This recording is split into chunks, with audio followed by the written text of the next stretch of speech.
Greetings and welcome to the School of Art History's Visiting Artist Series.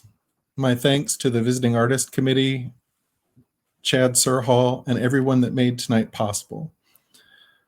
My name is Sean Miller, and we are pleased that our speaker tonight is Timothy Morton. His talk is titled Hyperspace.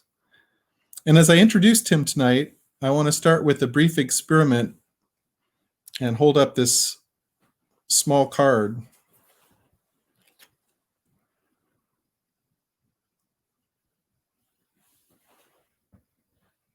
In 2014, Yoko Ono tweeted a suggestion that we all place space transformer cards into certain rooms or next to various objects.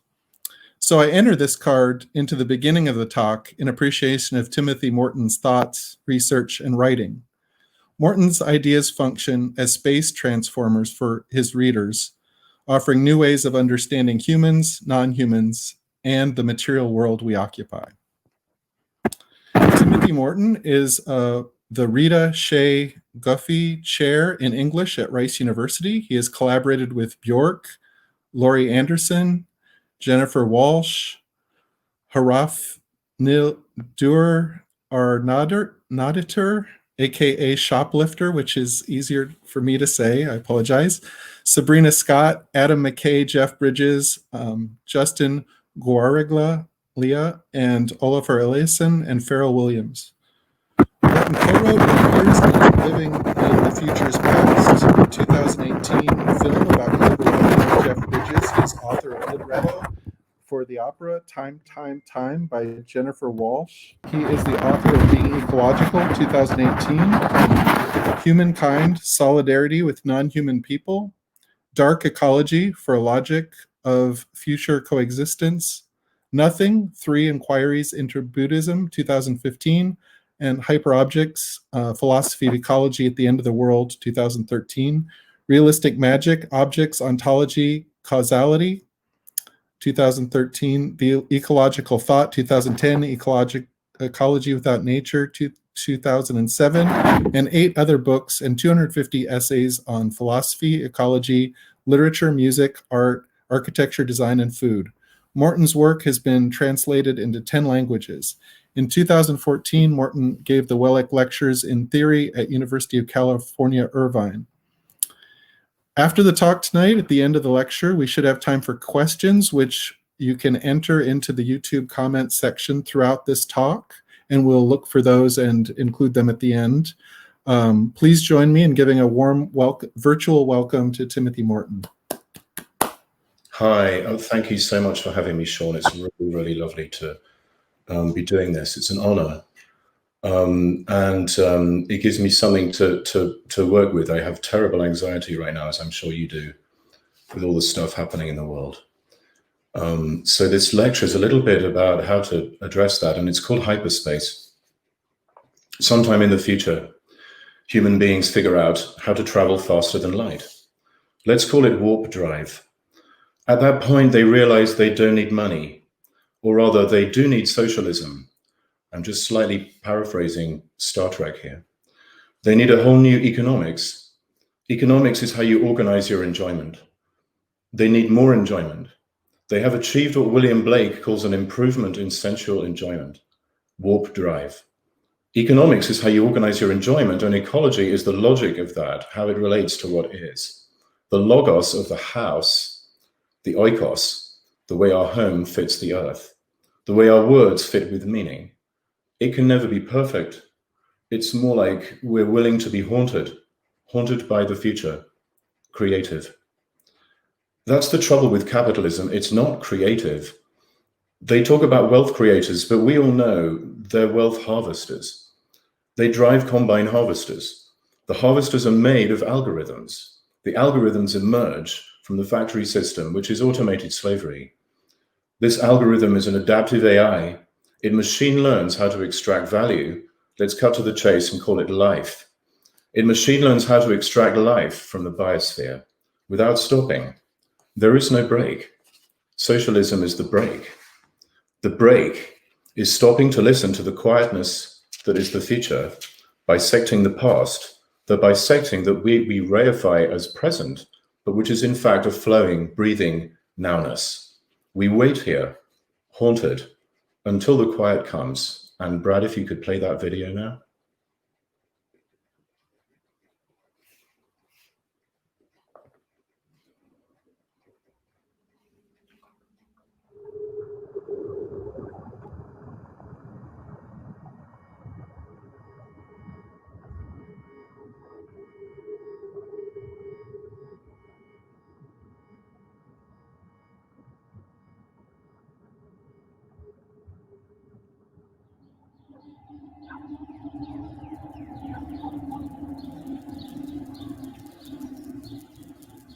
Dream of love and light and laughter. Love lives in my heart. Oh, heart of love and dreaming of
Was it not for us to play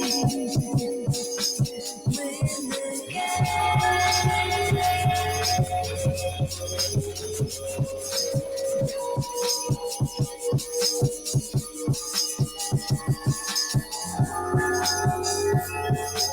And was that the same to give and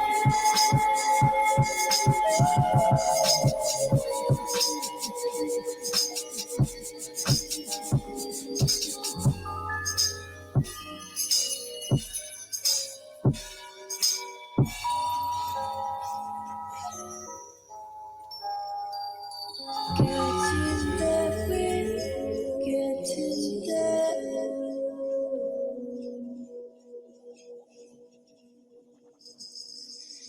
Getting there, we're getting there. That's Khalil Joseph's incredible film for Until the Quiet Comes by Flying Lotus. And I'm going to be talking about it in a minute. The trouble with AI is not the intelligence. Intelligence is always AI, a ghost haunting the machinery. You can never prove that I'm not an android. You can never prove that I'm not an android. You can never prove that I'm not an android. The trouble with AI is the automation. Automation means prolonging the past for the sake of what is now called certainty, predictable profit, predictable growth, predictable planet death. Good to know that will happen in advance. Creativity means uncertainty. It means you might not know whether your plan is right. It means knowing that your plan can never be perfectly right. It will always have a flaw, your economics and your ecology. It will never map Earth perfectly, never one-to-one. How wonderful is that? Acknowledging finitude. To exist is to be flawed, to be wounded and broken. That's what's really good about America, by the way. It doesn't exist yet. Mr. Gandhi, what do you think of Western civilization? I think it would be a very good idea. There is no great to make again. America never was a country. It was a plantation of outsourced European slavery. Right now, we have a wonderfully clear choice: the past or the future. The Mickey Mouse brooms and fear and fascism, or creativity and anxiety and socialism. Sadly and fearfully hovering over the broken piles of Europe with metal detectors, hoping there's a deeper and more constant meaning underneath the whiteness, the bits of swastika, the shards, or being willing to let go and create. More wealth, better distributed, means more creativity. Oscar Wilde's reason for socialism is the best one. This version of creativity isn't creative at all, this one that we think we have now. Individualism is quite the opposite of uniqueness, and as the machinery whirs ever faster, we see how it's all just stereotyping, nothing to do with being an individual even. The economies that the West orientalizes are just the uncanny double of what's happening here already, the ceaseless whir of machines. It's not about us being out of sync with things, if only. Creativity would be truly out of sync, allowing the future to happen. The possibility that things might be different. Ecological economics isn't about getting back in rhythm. That's what we have now, a terrible blasting harmony that shudders everything to powder, a resonant frequency with the biosphere, the glass shattering within the sound wave of the opera singer's voice. It's working very efficiently. Efficiency, when amplified to the proper size, is equivalent to evil. And talking of out of sync, we appear to be losing touch with hyperspace. But the idea will do that to you. This is where if I was talking to you live, I'd say, please laugh now. So maybe I should just say, please just laugh. It'll be nice for you. Hyperspace. The best thing that happened to the collective imaginary in the last few decades. It started with 2001 and Doctor Who. The word existed before, of course it did. I'm trying to get its own entry in the Oxford English Dictionary. Right now it's hidden away somewhere in the entry for the prefix hyper. It's called warp drive. Warp drive. Warping. The thing that the Norns do, entwining the web of fate. The thing that we call weird. The twisting of twine into a loop. The thing Western civilization has been trying to straighten out, Mr. Gandhi, for 12,500 years. The outgoing president's use of warp speed to describe a vaccine invention program is hilarious, stupid, and ugly, because it ignores everything I just said, turning a wonderful meal into a KFC famous bowl that could kill you. That should be playing Pink Floyd's The Great Gig in the Sky while you eat it in abject horror and sadness at 2 a.m., as Patton Oswalt recently put it. Hello, my name's Tim. I love wisdom. Doesn't mean I'm a very good lover, but I realized recently that this is what philosophy means. Yeah, right. How stupid is that? I think many boys assume it means having big ideas and then comparing the bigness of your ideas with other boys' big ideas. Having ideas is having ideas. Philosophy is the love of wisdom. At best, ideas are the lampposts you glide past as you drive down the wisdom street. Don't fixate on ideas. Otherwise, you wrap your car around a lamppost. So all this means that I'm very into feelings, especially right now. Feelings are from the future. Ideas are from the past. Feelings are thoughts that you don't quite have words for, not yet. That's why you do therapy, isn't it? The idea, in a way, is just the receipt that comes out of the cash register at the end of the feeling process. So, for example, I wouldn't need to write the book Hyperobjects now. Everyone has the hyperobject feeling. It's called coronavirus. The feeling is much more important than the book. We're going through a very interesting and profound and scary transition point in the world in general and in America in particular. Some of the transition we don't have words for yet.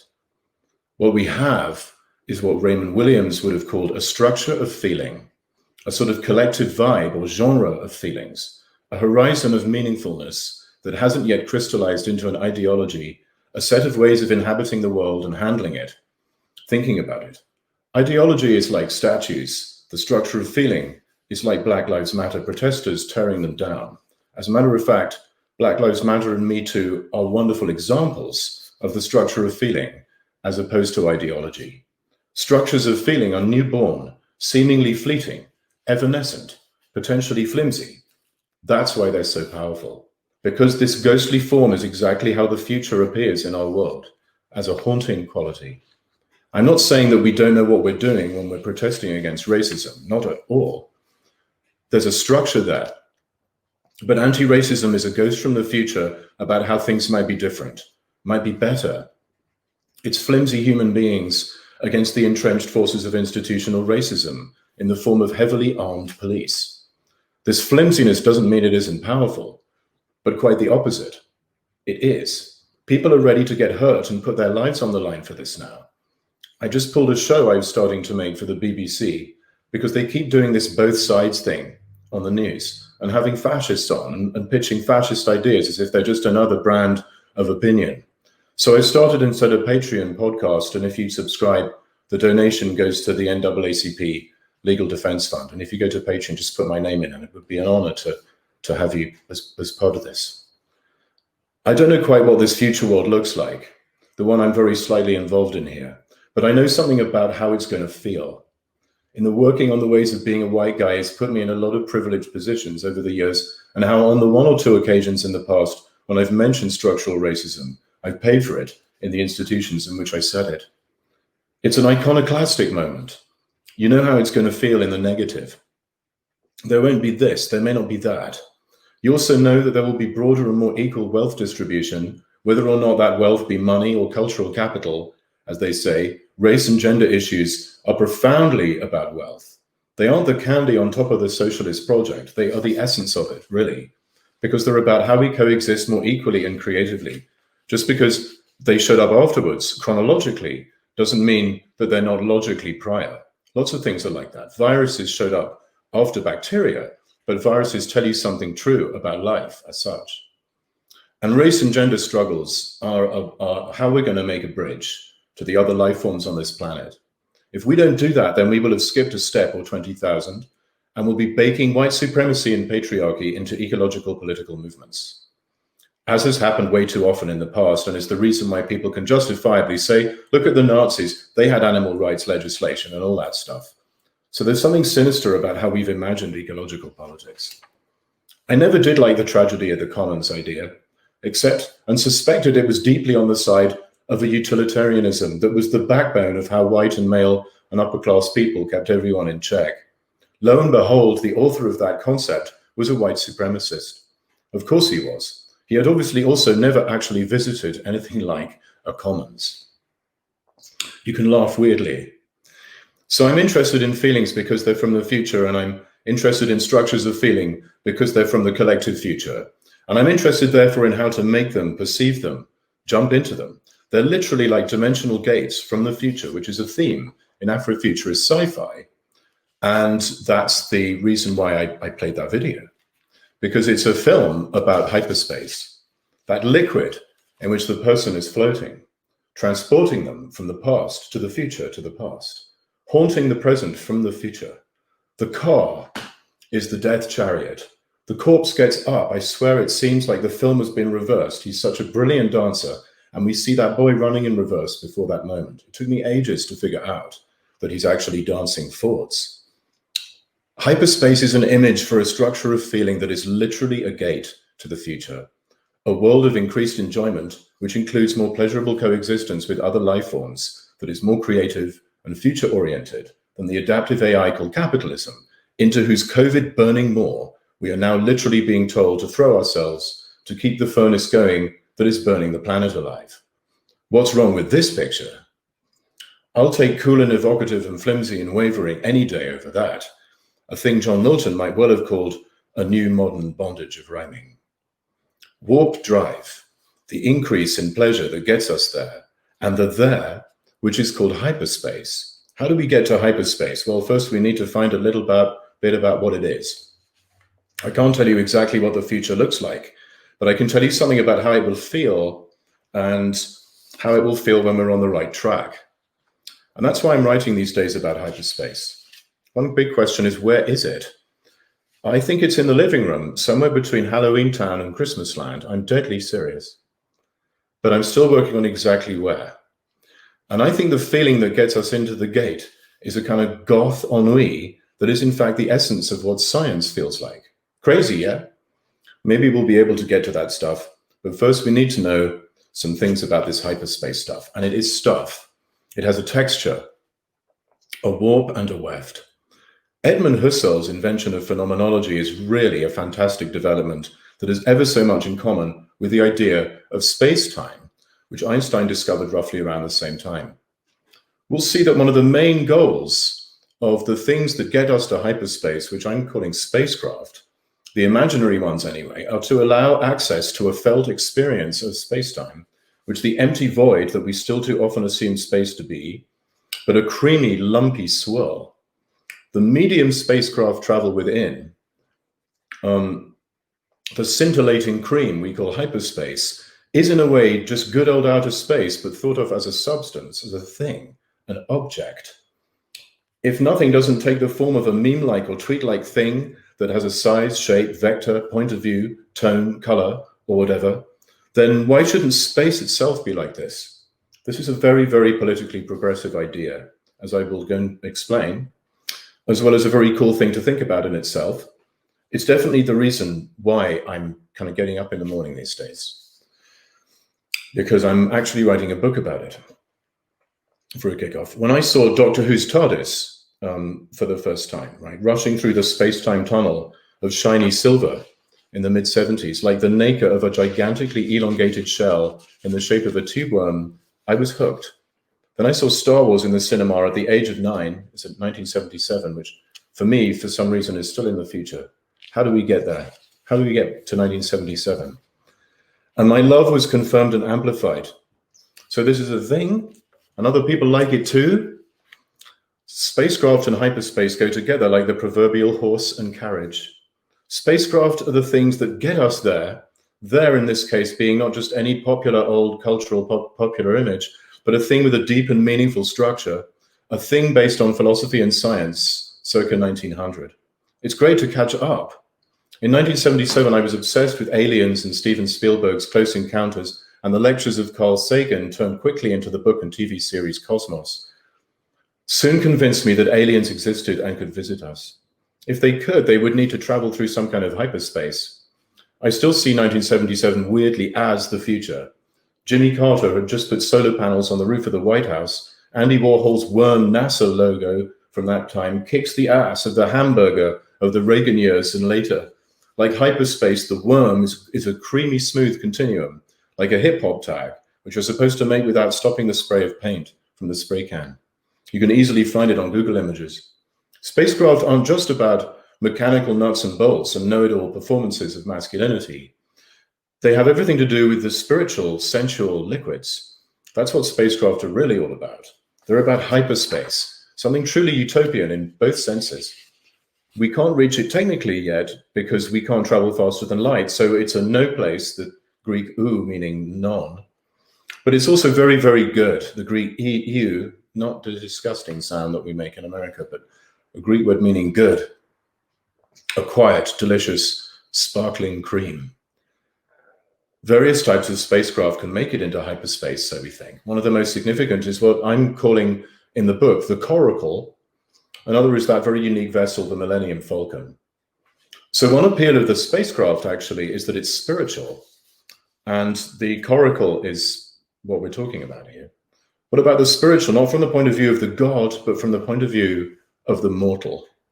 The craft could resemble the coracle of old, in which hermits sailed to holy lands. It's not big enough for a hierarchy. The coracle appears towards the end of Samuel Taylor Coleridge's Rime of the Ancient Mariner. Here it rescues the mariner from his ship, although in the terminology in this book, it's most definitely a craft, as I'm not trying to argue here. The craft is on its last legs from its journey through a netherworld, and it collapses into the ocean when the coracle of the hermit good touches it. And what a netherworld. When it's going well anyway, in the 5th or 7th parts of this amazing poem, written in 1797, it feels very like the rich, disturbing, beautiful, creamy nacre of hyperspace. I'm just going to quote a couple of verses here. And soon I heard a roaring wind. It didn't come anear, but with its sound it shook the sails that were so thin and sere. The upper air burst into life, and 100 fire flags sheen. To and fro they were hurried about, and to and fro and in and out the wan stars danced between. You could only really return from such a disturbingly magical place via a coracle.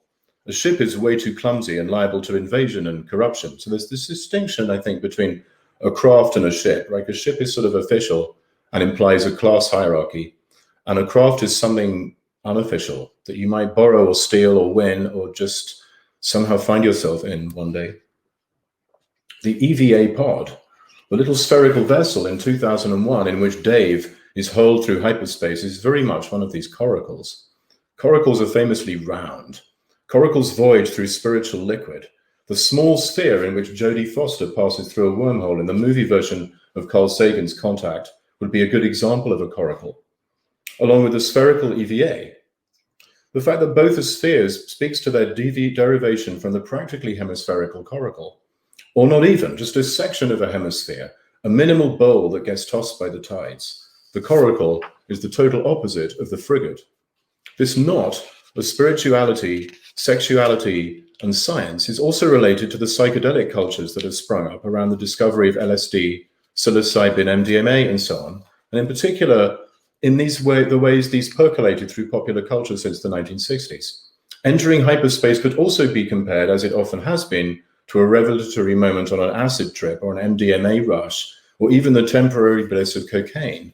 There is a reason why hyperspace is such a popular word in late 70s disco, right? Like the only time the outgoing president ever had real fun, right, which was vicarious enjoyment of black and gay people in Studio 54 without reference to his parents, right, his horrible parents, high on coke.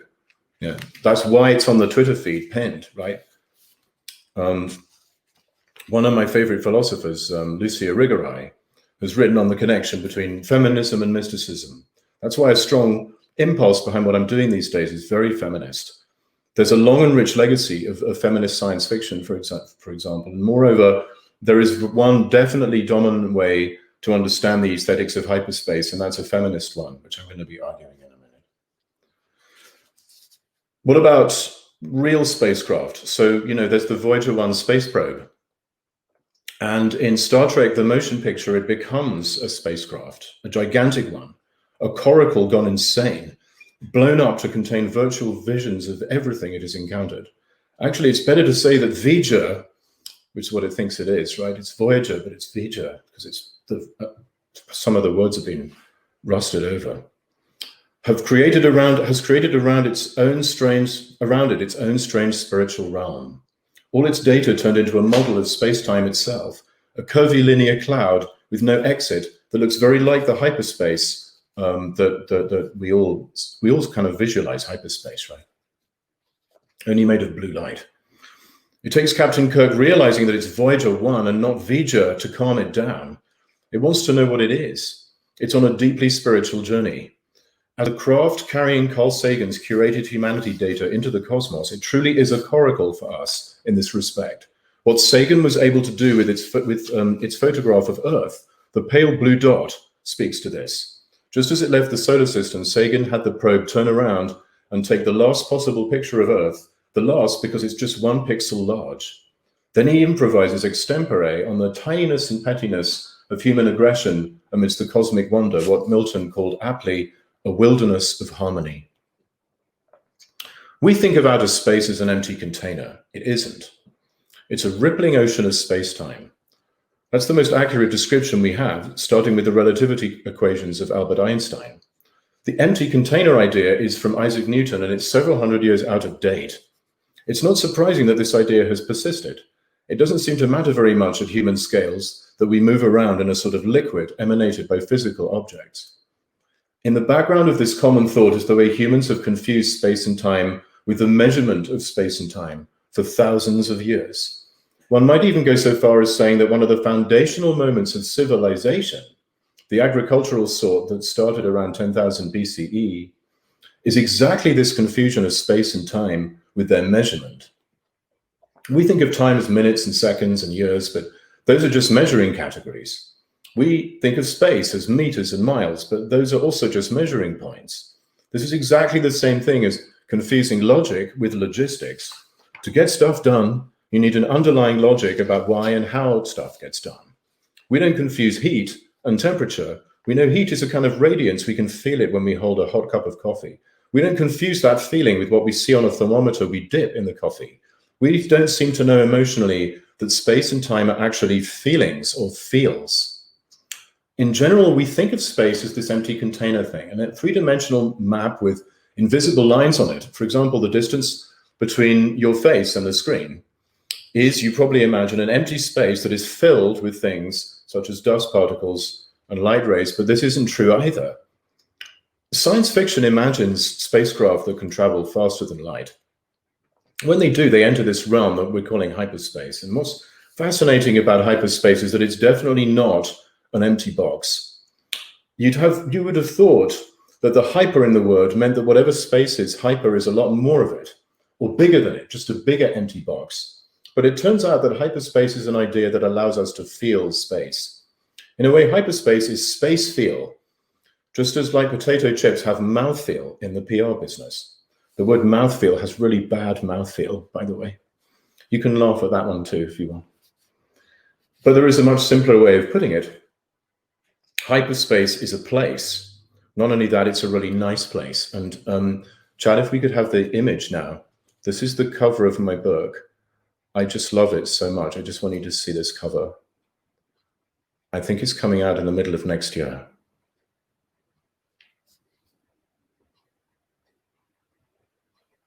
There you go. Yeah, if we could keep that up, that would be great, because it's kind of a good reference, but maybe we can zoom to me in a minute. So really, it shouldn't be called hyperspace. It should be called hyperplace. This is a truly remarkable idea. You know, like it's a thing, right? It's not just an idea, it's an idea thing, right? It's a tweet, it's a meme. It's however you want to imagine an idea. It's not just floating around in a vacuum. It means human beings are capable of rising above, hyper means above in Greek, the idea that space is a blank, neutral container.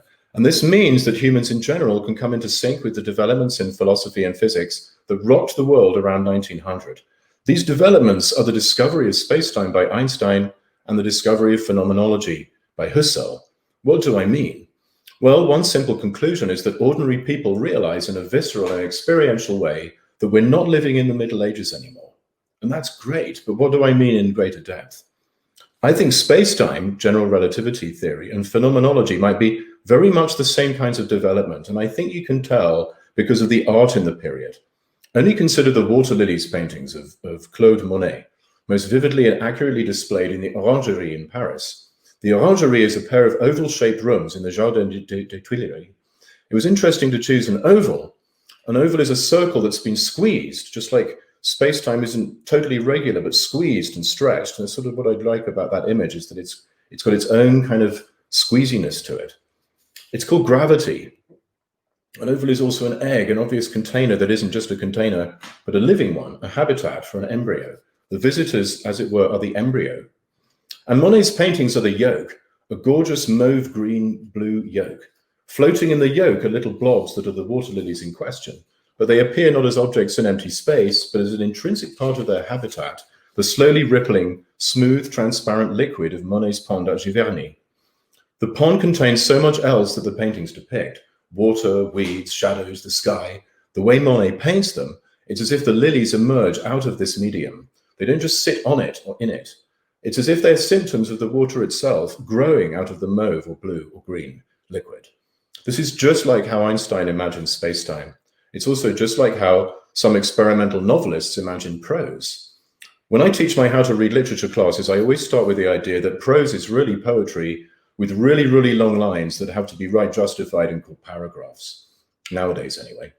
It seems easy and helpful to do so, but at some point there's a flip. When I determine the students are ready for it, and instead of teaching prose as really long poetry, I teach prose as the overall medium, which sometimes can become hotter or more lumpy or reified as poems. On this view, poems are like little islands or planets or water lilies in a more general liquid like a pond or space-time. Prose is the basic stuff. Water is the basic stuff. Space-time is the basic stuff.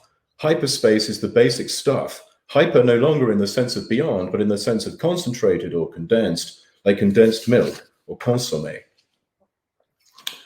Consider also the idea of the quantum ground state and the quantum field. The quantum theory also emerged right around 1900. And while it seems not to fit well with the theory of space-time, it shows some very key aesthetic characteristics. In a way, prose is the ground state of writing. And when you accelerate it by adding some energy, you get poetry. Hyperspace is in a way a regular old space, but imagined as a phenomenon along the lines of Husserl, as a thing with specific characteristics, not just a blank slate. And this is terribly important because space is supposed to be what contains all the other phenomena. If space itself isn't different from other phenomena, such as planets and people, listening to a funny lecture by Tim Morton, it means that it's not omnipresent, and that omniscience and omnipotence are therefore impossible. It's not evenly always the same. It has contours, it's creamy. The way hyperspace is visualized as a kind of roaring blue and white cream is a wonderful sign of real political, intellectual, and artistic progress. The creamy phenomenology of hyperspace means that space is palpable, not different from galaxies and GNUs. It means that the whole of the universe is one thing, the same as its parts, black holes and boots, so that the whole is amazingly less than the sum of its parts. It's not a scary infinite mouth at all. It's not swallowing everything and being ontologically bigger than everything. It's just a creamy swirl with blobs in it called quasars and cockatoos. In a way, hyperspace is the ecological niche of the spacecraft, its habitat. They conjure it up, but only because it's independent of them, like having an idea if you're a phenomenologist. You see, this is what Husserl proved, that ideas are mind independent. We can talk about that later if you want. It's a little technical, but I can prove it. A logical proposition is true whether or not you are thinking it. Hyperspace is there whether or not you make it. Then the spacecraft enters hyperspace very suddenly, like a marble plopped into a perfectly marble-shaped hole. If the spacecraft is the baby, then hyperspace is the milky bathwater. They go together like a terrapin and mangrove thicket. And just like that mangrove thicket, hyperspace isn't empty and dark and cold. It's warm and creamy and luminous. The term hyperspace was first coined in 1867. 30 years later, the term had evolved to suggest the two essential ingredients of the geometry of the luminous ambient cream that we're talking about. First, hyperspace can refer to any space of more than 3 dimensions. Space-time is 4-dimensional since time is treated as a 4th dimension. Secondly, hyperspace can refer to non-Euclidean space. The geometrist Gauss had figured out how to create an entirely new geometry based on curved surfaces. If you draw 2 parallel lines on a piece of paper, they will never meet. They will meet at infinity, as the Euclidean saying goes. If, however, you take a felt tip pen and draw 2 parallel lines on an orange, they will eventually meet at the navel. This is Gaussian geometry. It was pivotal in Einstein's description of space-time. To get the notion of squishy, rounded space-time across, his text charmingly refers to reference mollusks as if space-time were made of mussels and oysters. The aliveness and wetness of these images is something we shall be constantly, I think, thinking about as we explore the notion of hyperspace. Space-time isn't like Newtonian space at all, frigid and dry. Space-time, and in particular hyperspace, is damp. And in the case of hyperspace, it's luminous and glistening. So we can probably just go to me now and forget this color. That's right.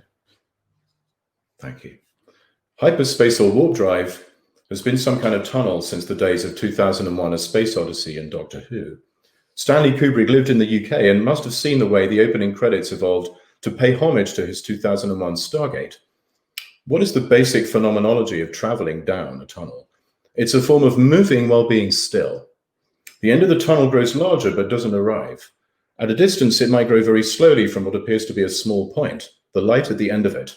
Many people who've had near-death experiences or who have taken DMT or studied the Tibetan Book of the Dead report about this tunnel. And the tunnel has its own reality. It's not just a dark, empty tunnel, it's luminous and flowing.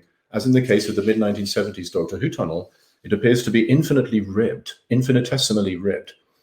But it's really the hyperspace of Star Wars that is a fully, sensually realized time liquid, a liquid that has progressively influenced the opening credits of the Doctor Who reboots since 2005.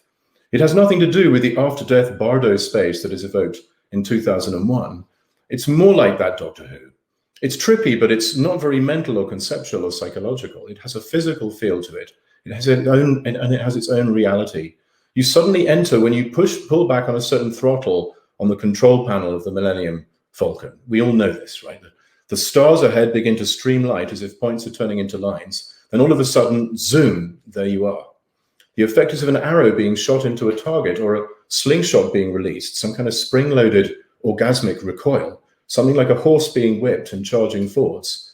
The Star Trek reboots also feature this springy effect. What happens is well described by the feminist word seclusion. We often think of spacecraft, for obvious patriarchal reasons, as phallic symbols penetrating the hyperspace tunnel. But it's more accurate and less violent to think of it the other way around. Binney Adamczak developed the very helpful verb seclude and the noun seclusion to describe any process of enveloping, a hand around a sex toy or an anus around a finger, for example, or a mouth around a nipple. Here's a salient paragraph from her essay about it. Think of the moment when you were taught in school how to prevent the spread of sexually transmitted infections. No one would ever think of trying to push the banana into the freshly unwrapped condom, would they? But the task of correctly applying a condom is easy when you think of it as unrolling the tube onto the banana. Indeed, seclusion is an extremely common experience of everyday life. Think of how a net catches fish, how gums envelop their food, how a nutcracker crunches nuts, or how a hand encircles a joystick, a bottle of beer. This gets us out of the habit of associating penetration with certain parts of the body and with a certain kind of violence. Hyperspace secludes the spacecraft. The roaring, wheezing sound of the TARDIS as the Doctor enters hyperspace is something like the grinding churn of air or fluids surrounding the craft and entering into some kind of friction with it. Indeed, at one point, the Doctor is told by his female pilot, who becomes his wife at some point, that he's basically leaving the parking brake on and that the ride through hyperspace could be much more silent and well lubricated. Hyperspace secludes the craft because at light speed or faster, in a sense, that craft isn't traveling at all. This Einsteinian factoid is suggested by the engineer Scotty in the first Star Trek reboot, when a very old Mr. Spock types out his equation for transwarp beaming, teleportation at speeds faster than light. And he says, Simon Pegg, imagine that. It never occurred to me to think of space as a thing that was moving. It's why I very much like this picture that I showed you of hyperspace on the cover of that book. It's its own thing. It's a place that is approaching the ship almost rather than the other way around. There's a tension between the supposed reality of Cartesian and most definitely patriarchal and also colonial space that the ship sort of thinks it's traveling through and the hyperspace that's about to envelop it.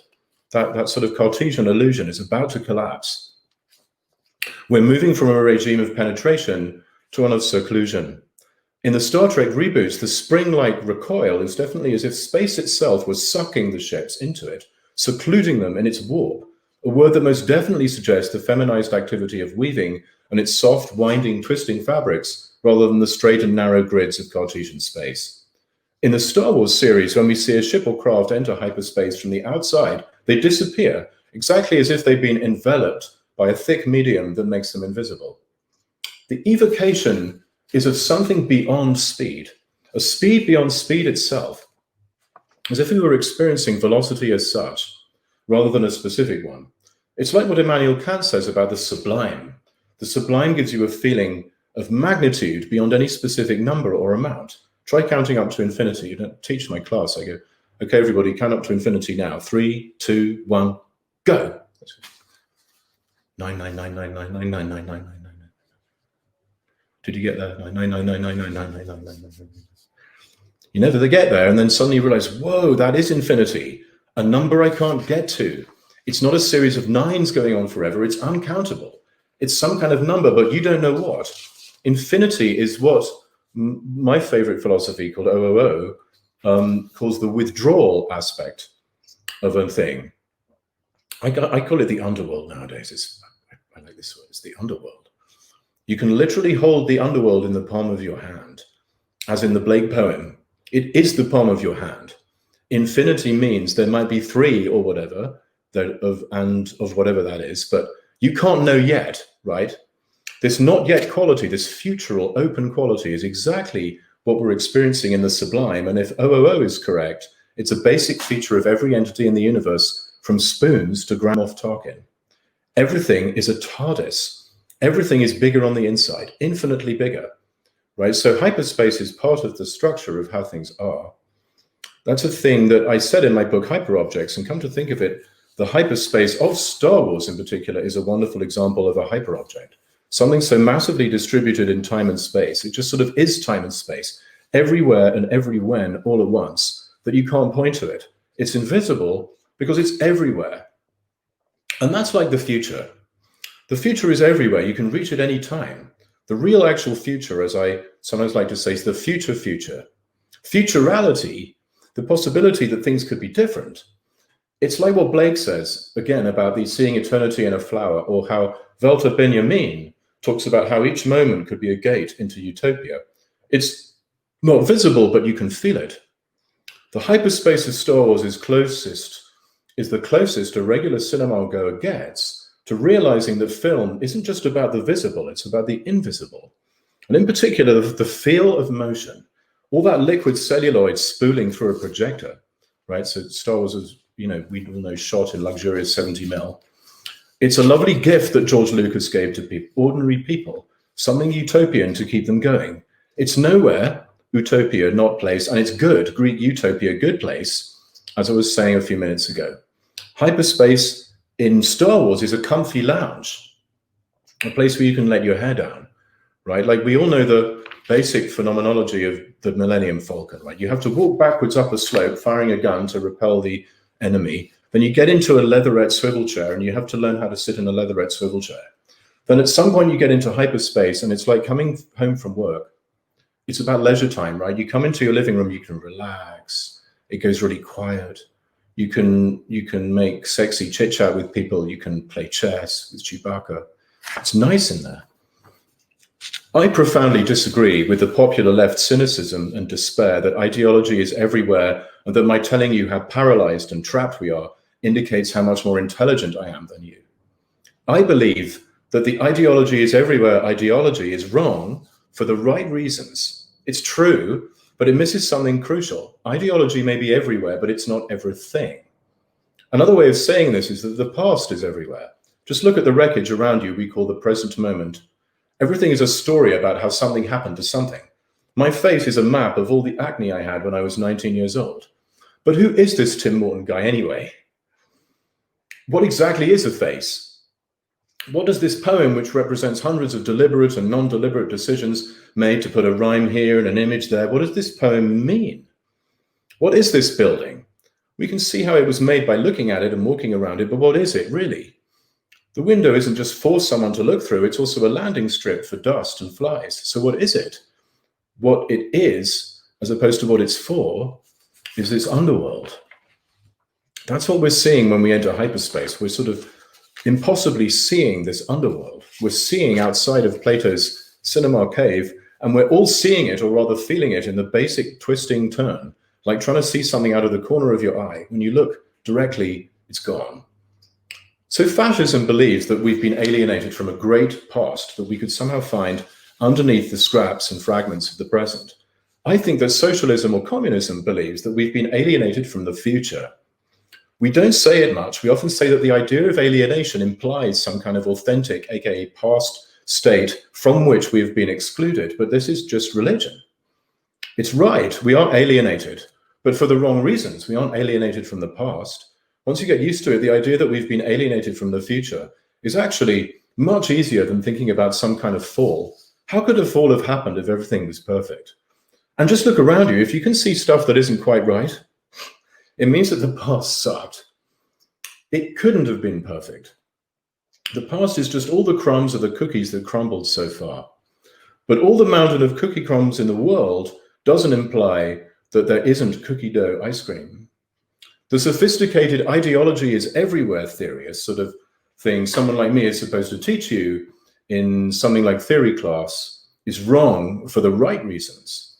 The crude we are alienated from a natural state theory is right for the wrong reasons. We are alienated from the future, which is strictly invisible and unspeakable if you try to point to it with a spotlight, but not unfeelable. That's the other thing about hyperspace, talking of spotlight, as if there's nothing to focus on the cinema screen. It's just this flood of light. We're illuminated by the cinema screen itself, which has become a floodlight. It's a very interesting moment in the Star Wars films when that happens. Suddenly everyone gets to enjoy a Bridget Riley painting, no matter whether they know who Bridget Riley is or not. I'm very interested and keen on talking about these sort of huge popular things that no one wants to talk about because they think they're gross.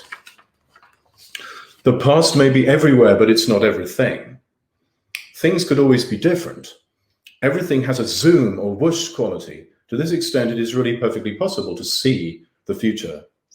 Telekinesis, a powerful feature of the Force of Star Wars, implies how things can travel faster than light. And that's the other thing about Star Wars. It's like, we spend billions of dollars making and watching films about telekinesis, right? And what is that saying? Given that actually telekinesis is a much more logical description of how causality happens than mechanical motion, as quantum theory keeps trying to tell us in a very simple way. It's not woo-woo or complicated. I can move this glass over there without walking over and grabbing it. I can move it as soon as I want. That's telekinesis. In other words, I can move it faster than light. The Falcon making hyperspace, which is faster than light, is the truly utopian version of the energy substance that the religiosity of the Jedi hides and turns into an invaluable commodity, creating class division, like how Tibetan society recognizes reincarnated lamas in the ordinary folk, right? Like, this is the original sin of Star Wars, I think. The Force is this totally non-theistic energy, and the dark side is just a slightly higher amplitude version of it, which is why Rey can shoot this Force lightning out of her finger. But the Jedi have decided to make this binary, right, between the dark and the light, and they've created this hierarchy, and they're so busy maintaining it that they don't notice stuff. It's why, weirdly, the Sith look more spiritual. They've got this fantastic gear. It looks clearly more cool, more like your idea of a yogi. The Falcon isn't a human. The Falcon isn't really a person. It's not even a droid. Yeah, no wonder that for everyone, the Falcon just is Star Wars, right? Like, beyond and above the Jedi, I think the Falcon is the real hero there of Star Wars. And it can so easily be detached from the Star Wars films so readily that it has its own reality and that anyone can access it, right? You don't need to be a sacred llama to make hyperspace. You just need to know how to flip some controls. And that's the end of my lecture. Thank you for listening. Thank you so much. That was great. Thank you, Timothy.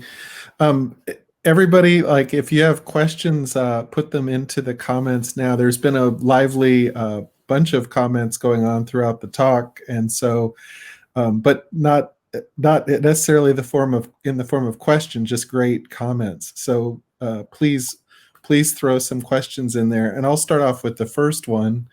And somebody should ask about ideas being mind independent, but I'm not going to ask that question. My question is more about 1977 is the future.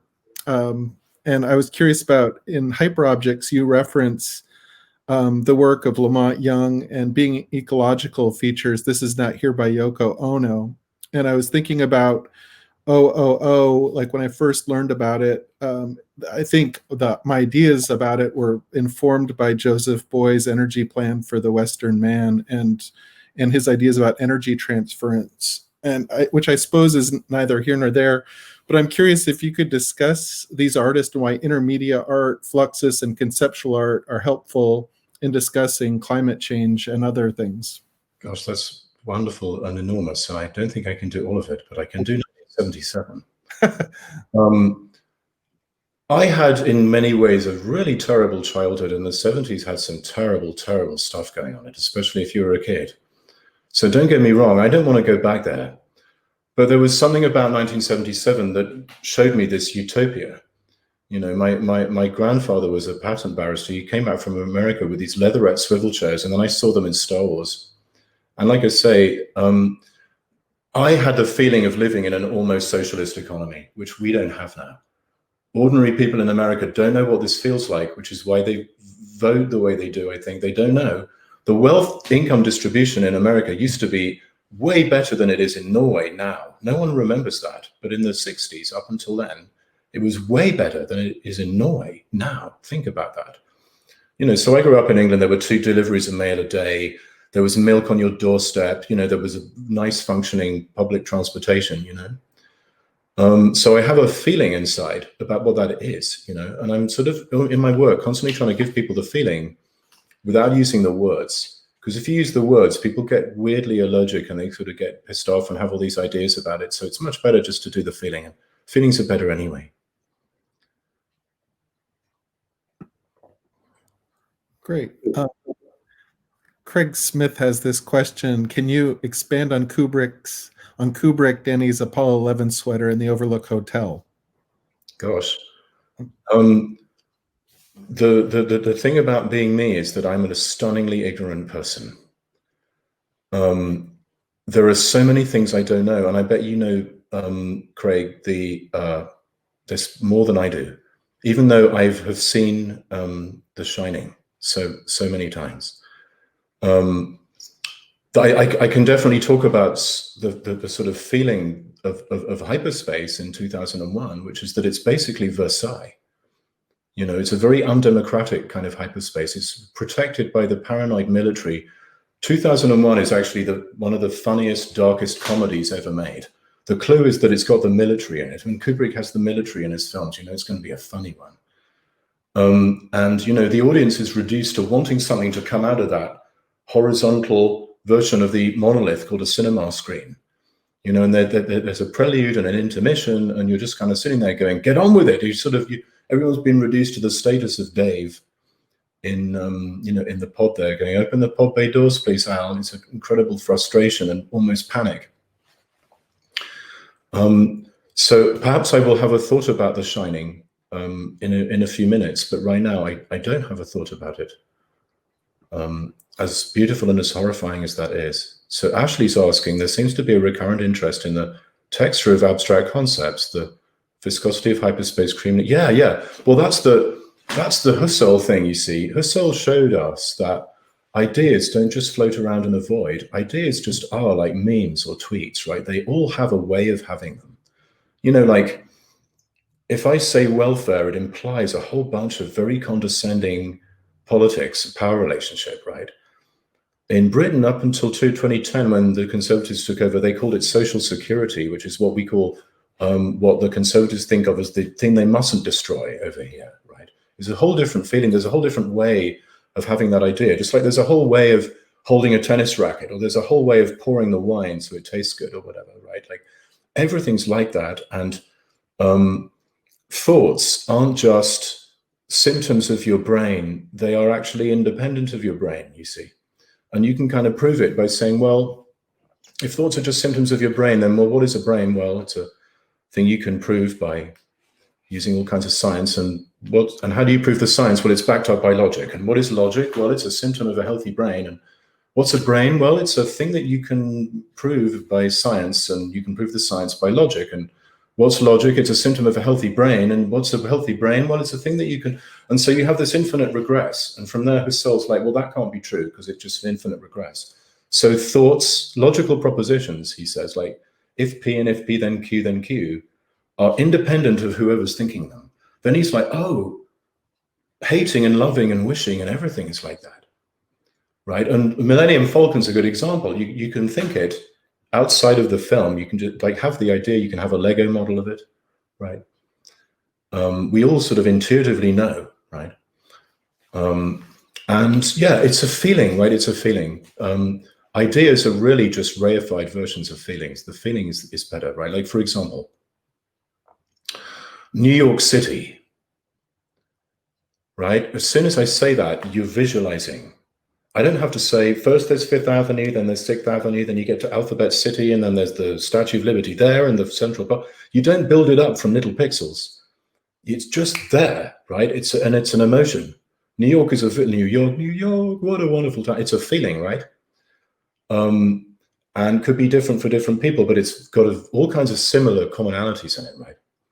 So in that way, the future is a feeling too, right? The future is not like some objectified thing that's over there.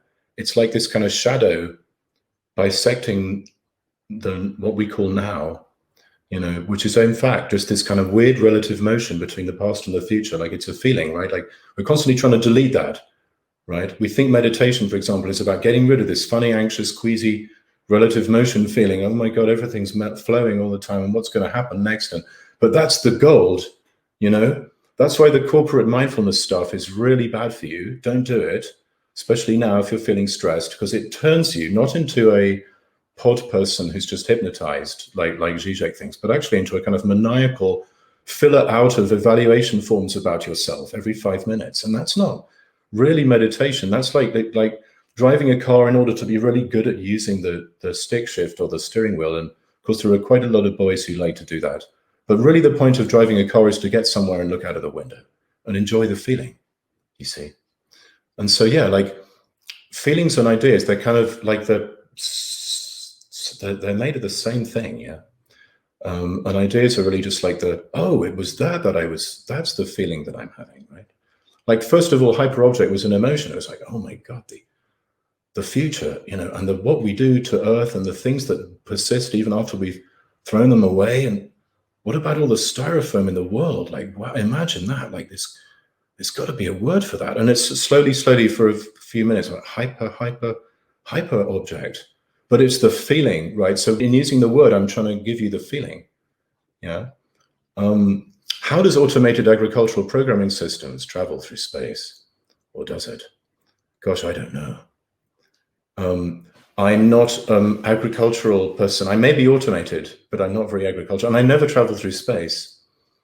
I've never traveled through hyperspace.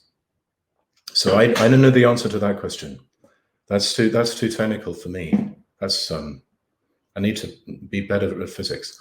With the assumption that the modes of thinking that you describe being more conducive to a reduction of suffering for all beings, how do you go about convincing people? That's a very good. Okay, so I'm writing this memoir, and it's called Electric Peanuts for some strange reason. And the last chapter is called The Chicken, and it's about all these different objects. When I say object, I mean something very neutral. I just mean like entity. I don't mean like something that's hard and rigid, as opposed to me, who's a subject. There's a horrible master-slave duality in the way we think about subjects and objects all the time, and I'm trying to change it, yeah? So, you know, there's an object called the chicken. That's the last chapter. So there's a joke, right? There's this guy who's paranoid he's being persecuted by a giant chicken. And he goes to the mental asylum and he gets cured and he's so relieved, and he comes rushing back a few weeks later and he goes, oh my God, oh my God. And the head psychiatrist is like, what's the matter? And he's like, oh, the chicken. And the head psychiatrist is like, yeah, but you know the chicken doesn't exist. He's like, yeah, but try telling that to the chicken. So when I write stuff, I'm trying to talk to the chicken, yeah? I'm talking to your, I'll never say the word unconscious in public because it's very dangerous. So I'll say it for you. And don't worry, it's not about you. It's about all those other people who aren't watching this. We, in this bubble of self-consciousness, are purely transparent to ourselves and have nothing to worry about. So don't worry. So like talking to the reader, but also trying to work with the unconscious mind. That's the thing about America that I really learned in this election, actually, fully and properly, is that America is the id of Europe. It's like the unconscious of you. It's like trying to convince people here. It's like trying to talk to people in a dream. You can't do it. You got to do something else, right? You've got to do something weird and trippy and slightly miraculous to get people to click, right? But that's also the good thing, because it means that intrinsically people aren't going to lock onto these awful ideas and actually become Nazi Germany. That actually they're more, we are all, and I'm American, can you tell from my accent? We're all basically Harpo Marx, right? We're basically this weird, slightly disturbing, inconsistent, smiling guy who's like, just like lifting up bits of paper going, what is this weird column? I don't understand. What in Europe? I'm supposed to like pizza? What is it? I don't know. You know, that's kind of where we're at. We've got all these piles of Europe lying around. I think it should say that on the dollar bill, you know, instead of a pluribus unum, it should say the greatest pile of Europe ever in capital letters. Oh yeah, thank you, Anna. Thoughts on Elon Musk and space? I'm not going to Mars. I want to go to Earth. Have you ever heard of this? It sounds amazing. How about we try landing on Earth first?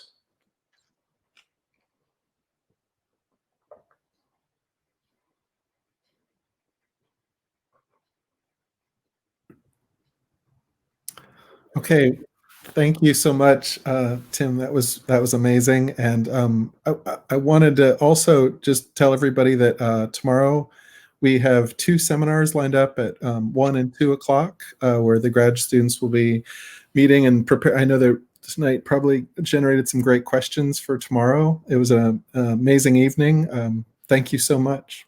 It's been an honor and a pleasure, Sean. Thank you so much for having me. Thank you. Good night, everybody. Good night.